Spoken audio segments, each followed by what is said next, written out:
last week we weren't here. We were under the bridge over on the other side of the river. And just before we started, an individual came up and he was sort of asking who we were and what we were. And I said, we're a church. And he said, I read the Bible every day. He said, I read the King James Bible. It's the only Bible to read. I read the King James, I study it. And then he told me that if I would give him an hour of his time, he would teach me from the Bible about the vaccine and what's behind it. Anyway, I sort of moved on, and I just knew he was looking for a platform to speak on. And I took him over the van, showed him inside the van. He's impressed with all our recording gear. And about 2 minutes before he went live, he says aloud to the whole team as we're gathering, he says, who here has been double vaxxed? And a few people with the hand up. And next minute he goes, and you call yourself Christians, and you call yourself Christians. How can you be vaccinated if you call yourself Christians? And Coral came over and just said, look, we're about to go live. I think you're going to have to leave. Now, when we did leave about an hour later, as Kath's driving away, this guy from the side of the road starts yelling abuse at her. And when Steve's driving the big recording bus, the van away, this guy jumped in the middle of the road and is yelling at him, and you call yourself a Christian and you're double vaccinated. Where does that come from? It comes from fear. We live in a world that is surrounded by fear. We have a culture of fear. And as control in our lives starts to be taken sort of into the realm of governments and rules and laws and stuff, as the control over our lives seems to be disappearing, fear goes up. Fear takes its place. And fear is an emotion, but it's different to all other emotions. A friend of mine, when she was 18, she went to a fortune teller to have a fortune read. And they told her that she would be dead by the time she was 28. For the next 10 years, she lived in fear of dying. She would hardly leave the house. She wouldn't travel in a car in case there was an accident. She's now in her late 70s. But for 10 years of her life, they were stolen from her through fear. And as Joshua was preparing to take Israel into the promised land, God commanded him what to do and what not to do. And God said to him, do not be afraid or discouraged. With respect to God, that's ridiculous. Like Joshua, he's got a youth group. They don't know anything about fighting. They've not even had a fight in a playground. And they've got sticks to fight with. And they're going to go into this nation and meant to take over this nation. And they're up against SAS seasoned veteran warriors, walled cities, soldiers that have swords. They don't have swords. And do you want to know the best bit about this? God has told Joshua that as they cross over into the promised land, as they cross the Jordan River, the first thing they had to do is to grab pieces of rock called flint and circumcise all the fighting men. And then they've got to lie around and heal and learn to walk again. Like, that makes you very vulnerable. And that's a strategy that God gives him. Like, surely they could have done that before they crossed the land into the Jordan. Surely they could have done that before they sort of knocked on the front door of the enemy and said, we're here.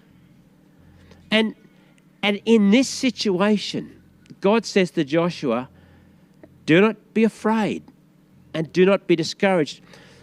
I think Joshua, I think he had a few reasons he could have a bit of concern. I think he had some reasons that he could feel a tad discouraged, because if you're called to do something and you haven't got the resources, if you can't pay your rent, if you can't pay the mortgage, if the creditors are chasing you, if your body right now is facing a health threat that you've never been through, Surely it's normal to feel afraid.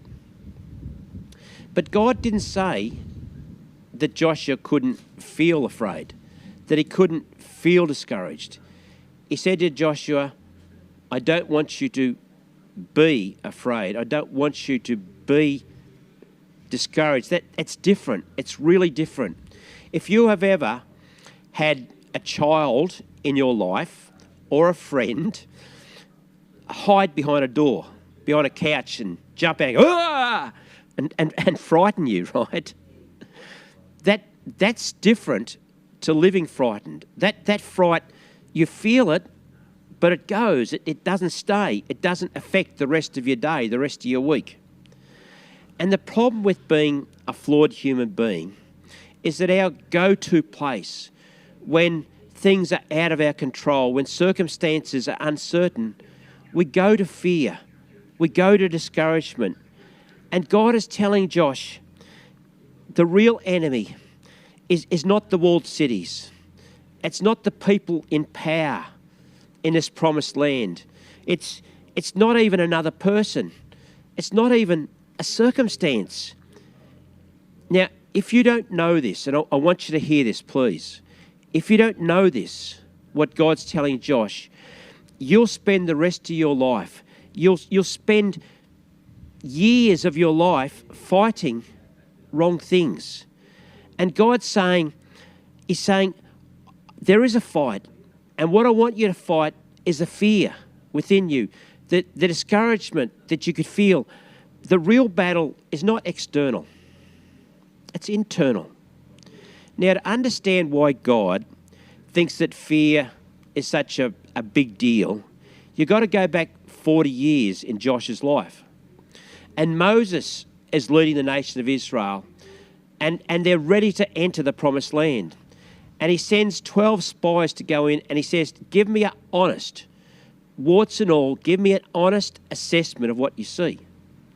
And when they came back, the 12 spies all agreed on the detail, on the facts of what they'd seen. They all agreed that there was walled cities, warriors, fierce, fighting men. They all agreed on a land flowing with milk and honey. They all agreed on the details of how amazing this place was and the problems that they faced. But the Bible says that 10 of them, they took those facts and they created a bad report. What made it a bad report? It was what they attached to the facts. They attached fear. They attached the spirit of fear. And the spirit of fear turned it into a bad report. Now, the only emotion that the Bible teaches us has anything different to all other emotions is fear, because it has a spirit attached to it. In fact, when Paul was sending this email to Timothy, he said that God does not give you a spirit of fear.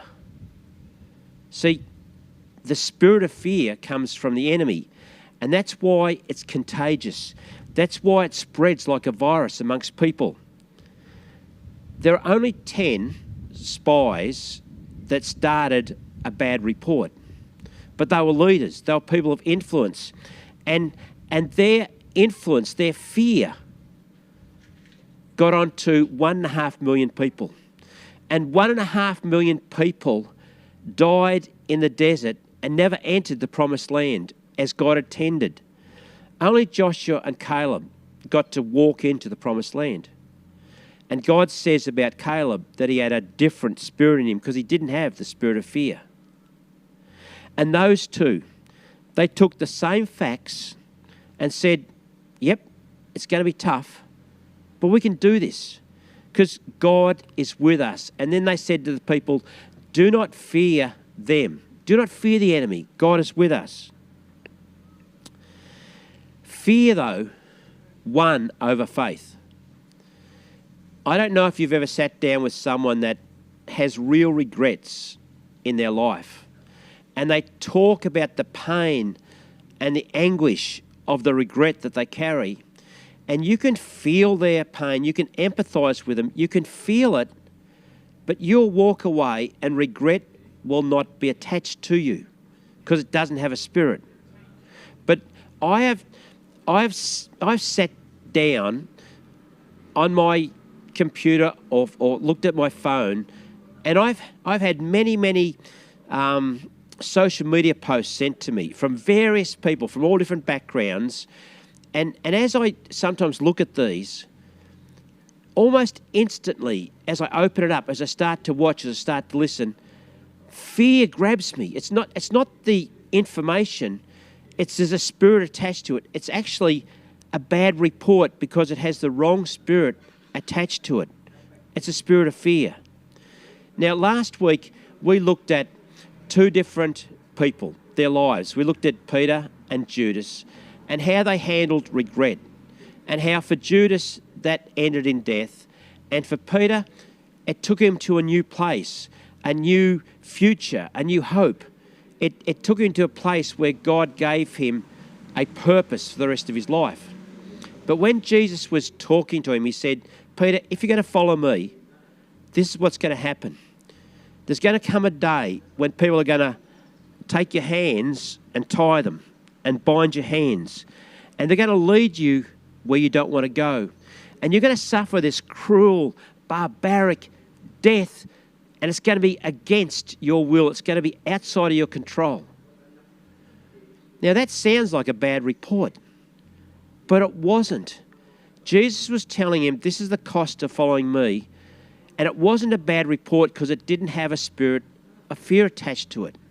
In fact, this Peter, he writes these words when he's a pastor, and he's writing to his church. And it's a time when in world history there's incredible fear and uncertainty, and Nero is running amok in Rome, and Peter writes these words knowing what will even come in his own life, how he will die, and he writes these: do not fear what they fear, or be troubled. Do not fear what they fear. Who's they? Well, our culture, those that surround us. He says, don't fear what they fear. If you're a Christian, it's probably really worthwhile knowing why Jesus came to earth. And you may think you know, you may think you have the answer. I'm just wondering if your answer will match the writer of Hebrews chapter 2, when he tells us why Jesus came to earth.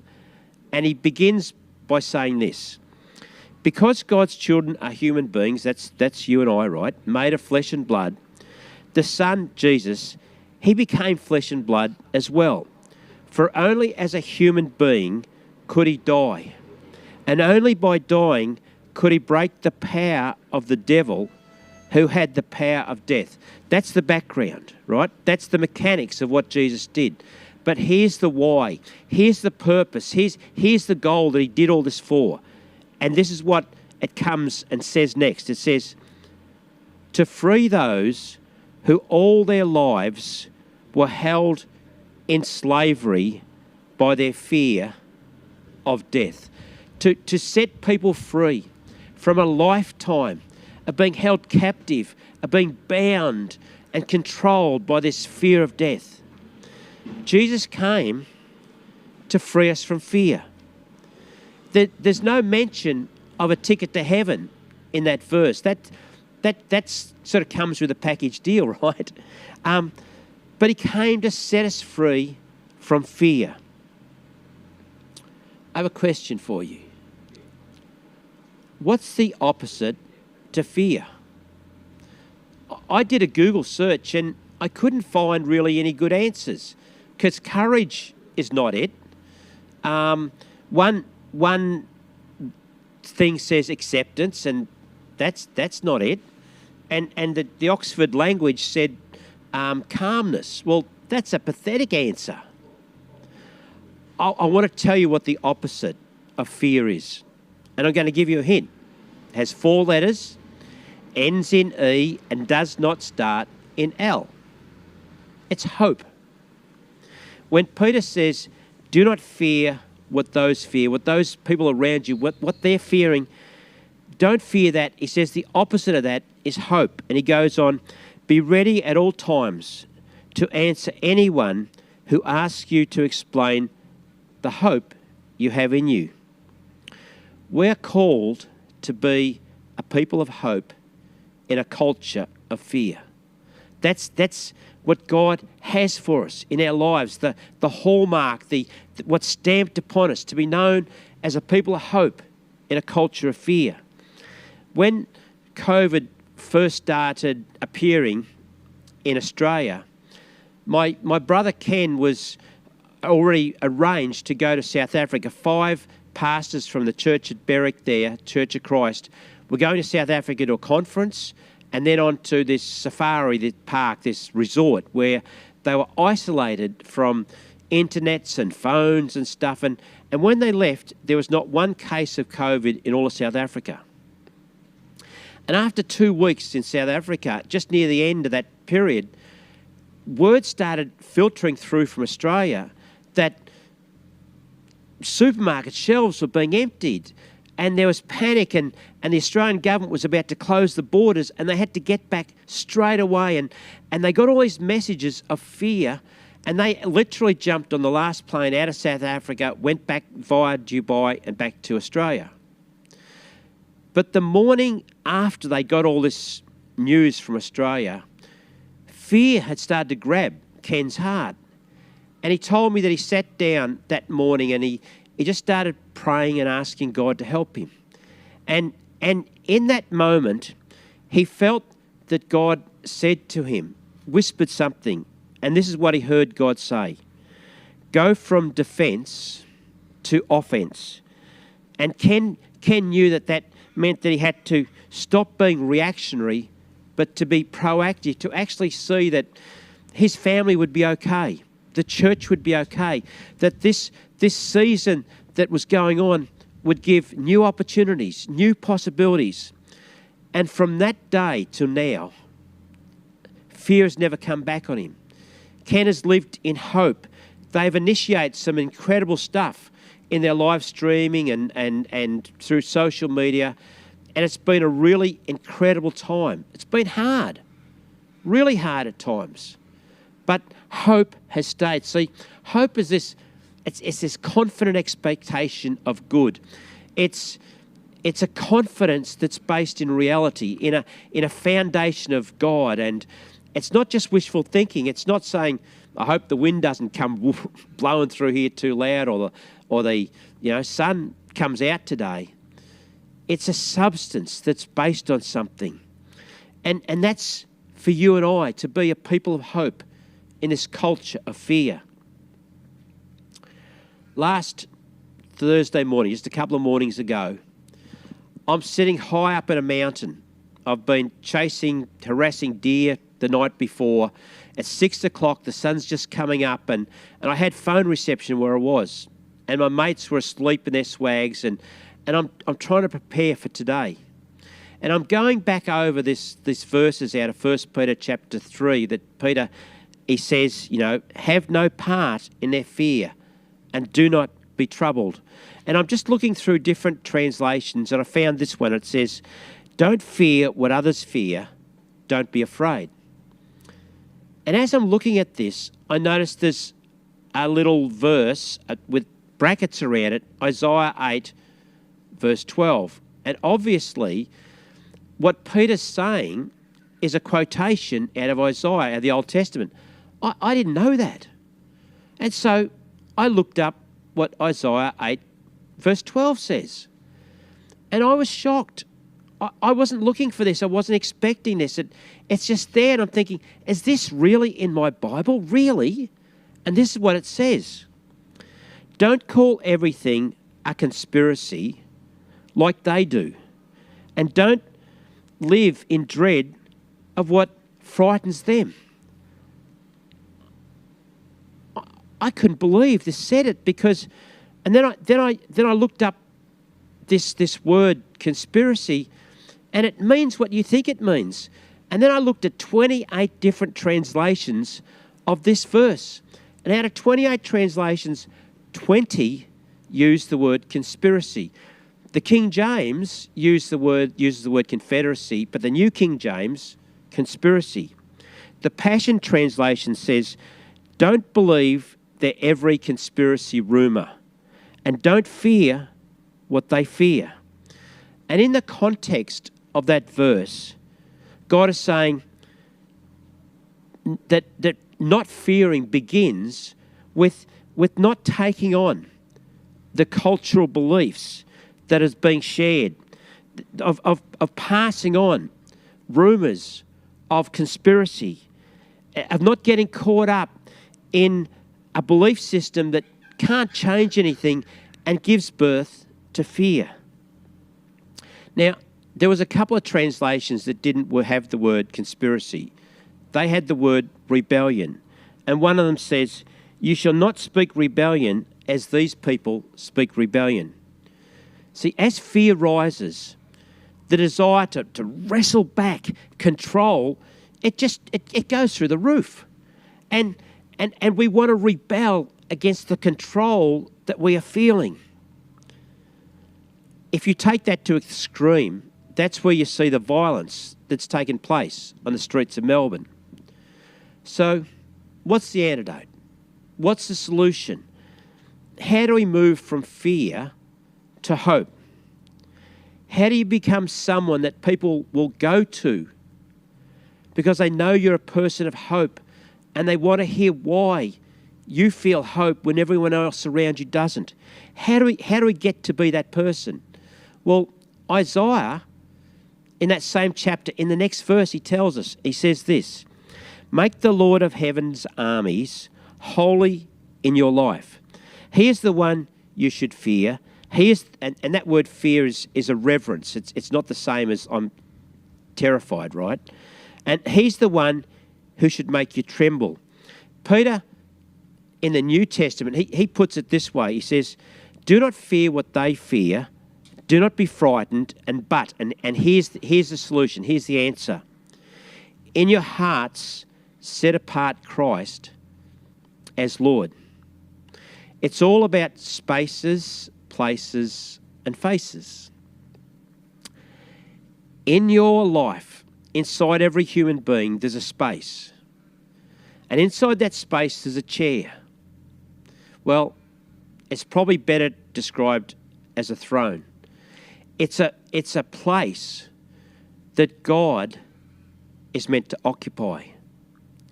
It's a area of your life that doesn't have two seats. It's a chair with only one seat. It can only be occupied by one person at a time. It's either God is in charge, he's the ruler of your life, or you are. It's the only two ways this works.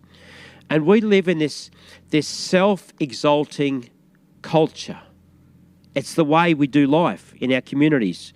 It's where many of our people in our communities, they sit in this chair in place of God. But if we think of God, what does God do in his space, in his place, in our world? Well, he's the one that initiated life. He created reproductive systems. He's the one that says, I make male and I make female. He's the one that created the concept of marriage. In fact, even God says that the days that we have on earth, he has already planned them. They're numbered, they're written down in his book.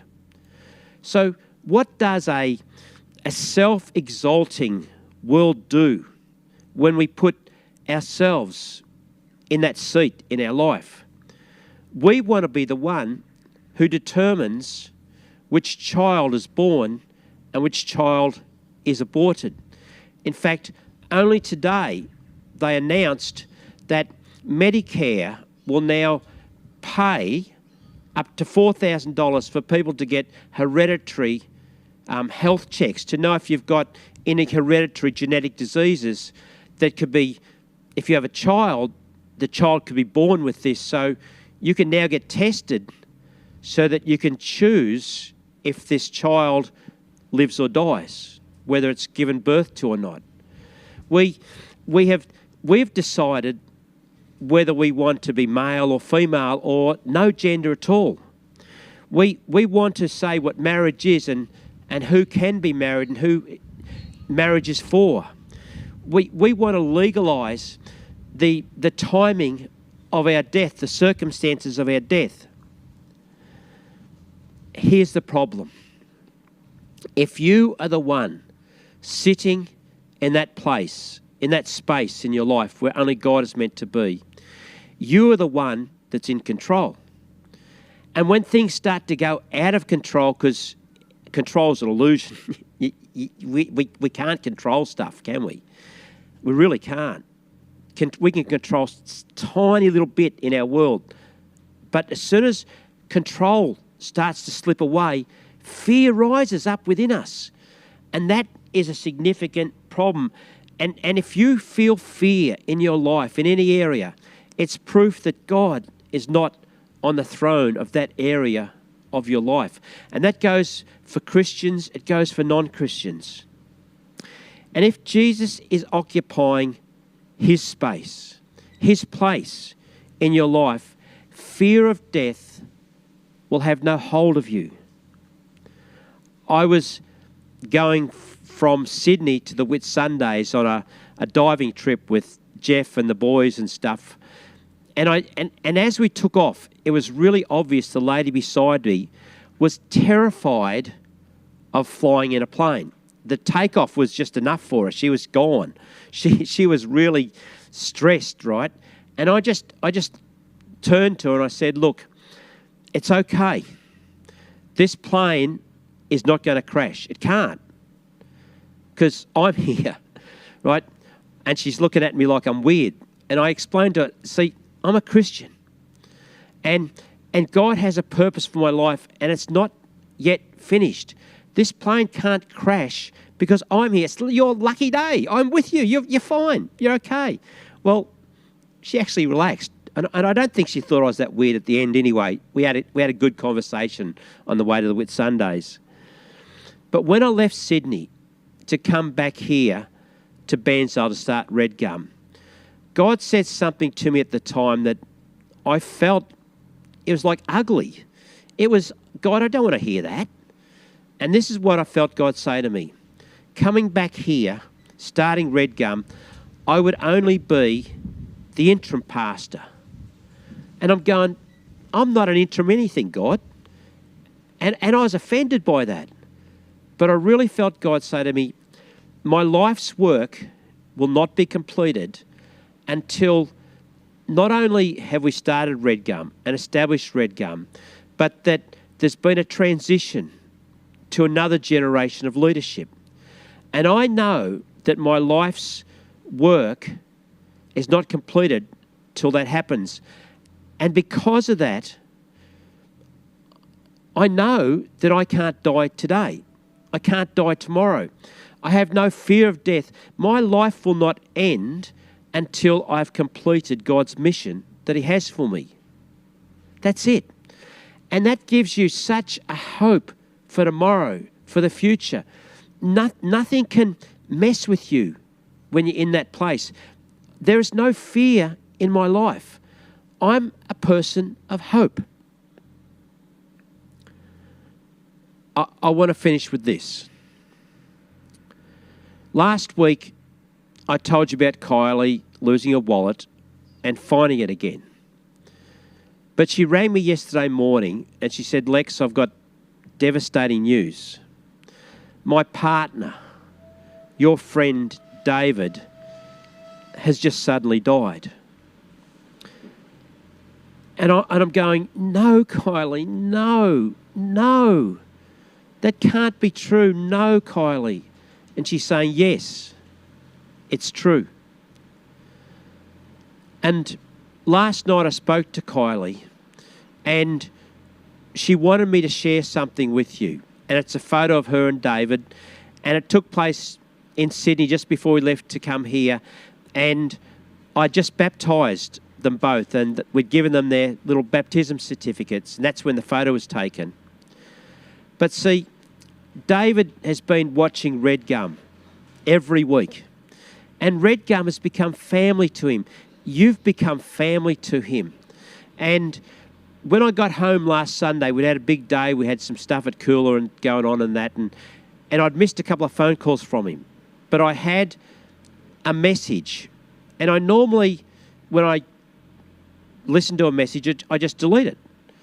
And I can remember thinking last Sunday, don't delete this message. I didn't know why. And I rang David on Sunday and I said, look, thank you for your encouragement. You're always an encourager. And I had a chat to him on Monday morning. I rang him.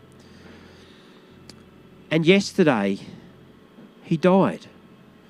And I want to put up a photo of David and Kylie together, and I want to show you, I want you to hear the message that he sent me on Sunday night. Thanks. I just wanted to say thank you again, and I can't express how happy, I'm more than happy. I'm absolutely flabbergasted. With what his service. It changed. It was amazing. Amazing service. He went above and beyond the call of ministry. You're a wonderful person. Know that. And yeah. God bless you, Lex, and Carol, and your family, and your church, and your members. God bless them all. Praise Jesus. Take care, Lex. Good night.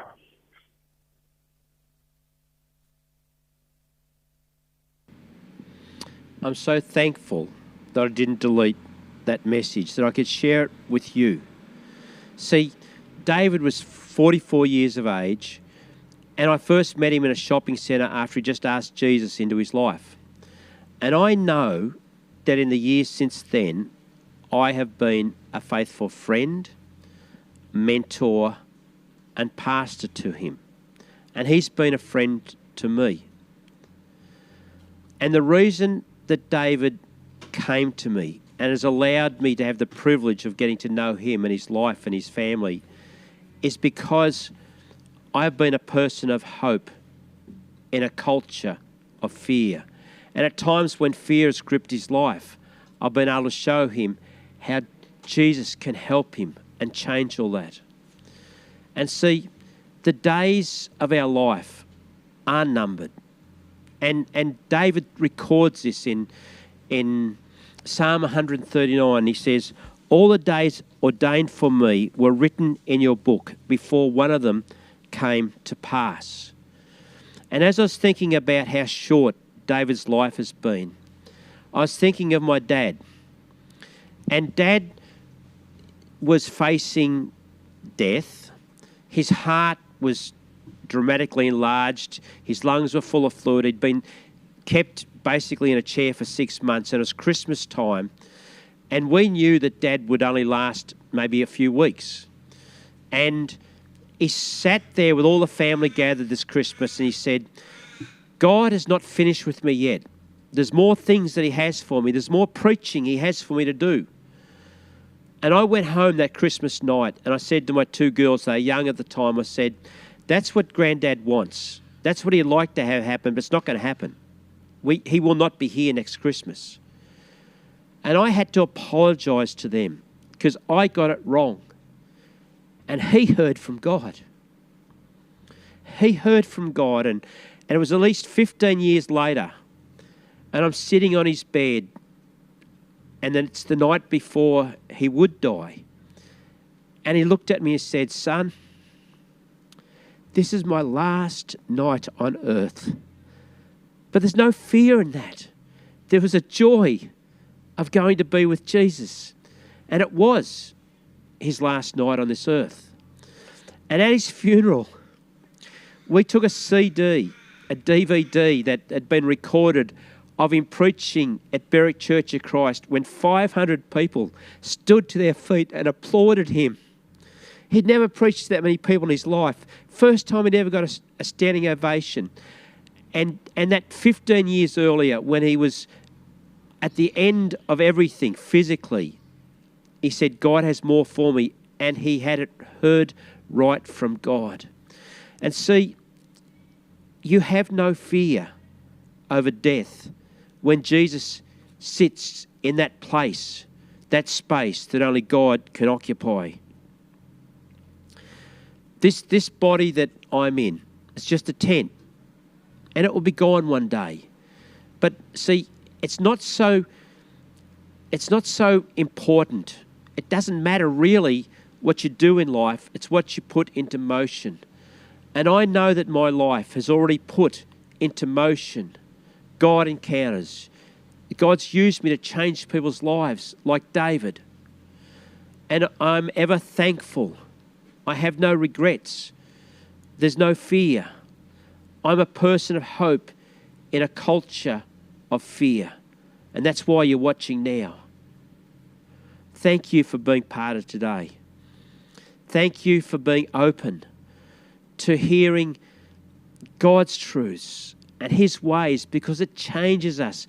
It gives us the confidence to put him on that throne where only he can be. I want to pray. Lord, I thank you for David's life, so short. I thank you for Kylie. I pray that you'd be with her in this grief and this overwhelming sense of loss. Nothing could have prepared her for yesterday morning. And I speak your presence and your comfort with his mum Robin, with his dad Alan, with his children. Father, I speak your presence and your promise to comfort those who mourn. And death hurts because it separates. But it doesn't have to be something that we fear. It's something that we can trust you to take us through to be with you, but that we could live this life free of fear. That's why you came. I thank you for that. Thank you, Jesus. Next week, I want to spend just a little bit more time dealing with fear, and then the week after, I got Amy preaching on navigating difficult emotions, and I'm really looking forward to that. So